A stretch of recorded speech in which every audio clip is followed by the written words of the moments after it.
Insurance premiums and deductibles are skyrocketing. Policy benefits are being diluted, and the Texas Supreme Court has characterized the claims process as, quote, adversarial. It seems like you can't watch TV, listen to the radio, or browse the internet without an insurance company advertisement pontificating security and savings for policyholders.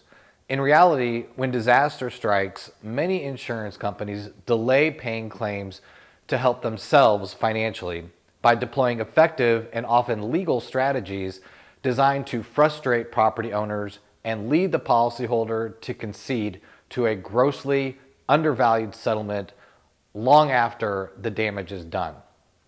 Today, I want to share the importance of public insurance adjusters and how every property owner can avoid a second disaster with your insurance company after your property has already been damaged. The number one question I get asked is, what is a public insurance adjuster?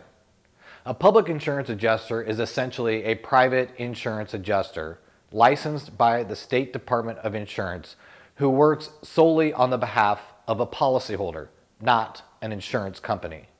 Like attorneys, public adjusters typically work on contingency.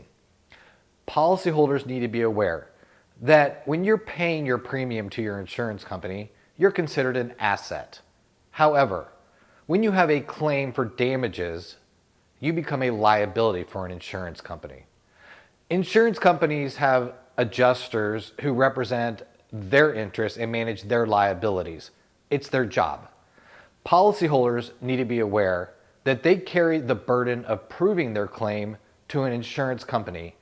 But knowing your rights, duties, and how to prove your coverage for your claim damages under your policy can be quite an undertaking. In fact, it can feel like a second job that consumes your life. Insurance companies that delay claims may experience a number of benefits as it puts policyholders under undue pressure who may be dealing with mounting bills for property damage and other expenses.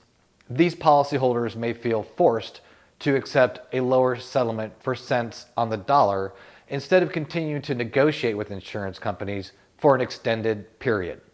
That's what they're banking on.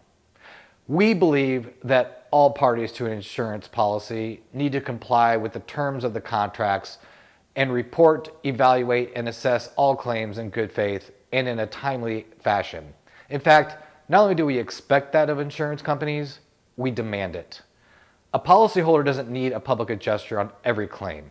However, when a claim is large or complex in nature, or there is a repair versus replacement dispute, or if your gut just tells you that something's just not right, our advice is do not wait to get help.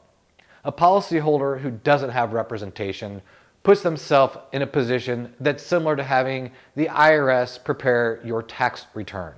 You wouldn't do that now, would you? The secret to getting your fair and prompt insurance claim settlement from your insurance company is based on facts, documentation, information that supports your claim. Don't forget, policyholders have the burden of proof. However, if an insurance company wants to assert an exclusion applies, they must meet that burden, not you.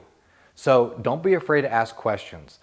The biggest challenge that many insurance policyholders have is they don't know what questions to ask. They don't know how to read an estimate or an engineer report or even their policy. Very few people have read their policy cover to cover, and very few even understand what they read. That's why a good public adjuster is authorized to negotiate and interpret policy and can compel an insurance company to actually perform. Now, a lot of people ask, well, I've got a contractor. Why can't I use them to do everything? They tell me that they deal with insurance claims all the time. Great question, and we hear that a lot. The truth is that in most states, contractors are vendors in the eyes of the insurance world. If you think about it, it makes sense. When you buy a policy, it's between you and your insurance company. The vendor or the contractor is not a party to the contract. As a licensed public insurance adjuster, we have authority to step into the shoes of the policyholder and act on your behalf. So, If you want to have the authority and the credibility to get the traction you need to get your insurance company to perform and consider all the evidence that supports your claim, you need to have a good public insurance adjuster.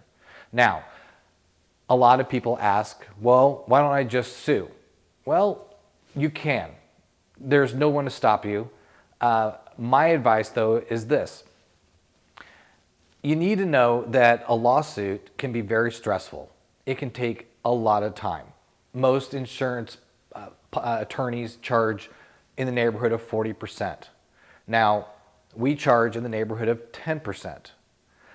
The time frame takes about 6 months on average to settle a large loss for a public adjuster. The other thing is this. If you as a policyholder retain a good public adjuster and you make reasonable attempts to avoid litigation, that holds a lot of credibility. Why not try to get it settled with a good public adjuster instead of prolonging it with a lengthy lawsuit, which could always be appealed if you end up going to trial?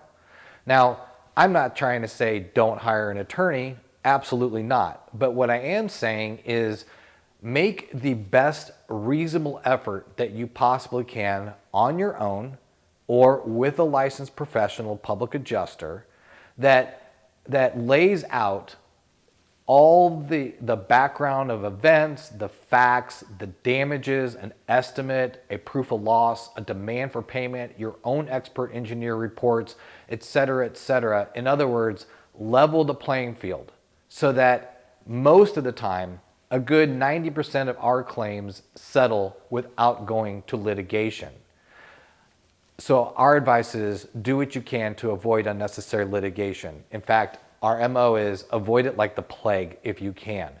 There are circumstances where a policyholder does have to file suit simply because they have no other options. In these cases where a policyholder has submitted all their documentation and argued and presented all of their facts and they are forced to sue, then you need to hire an attorney.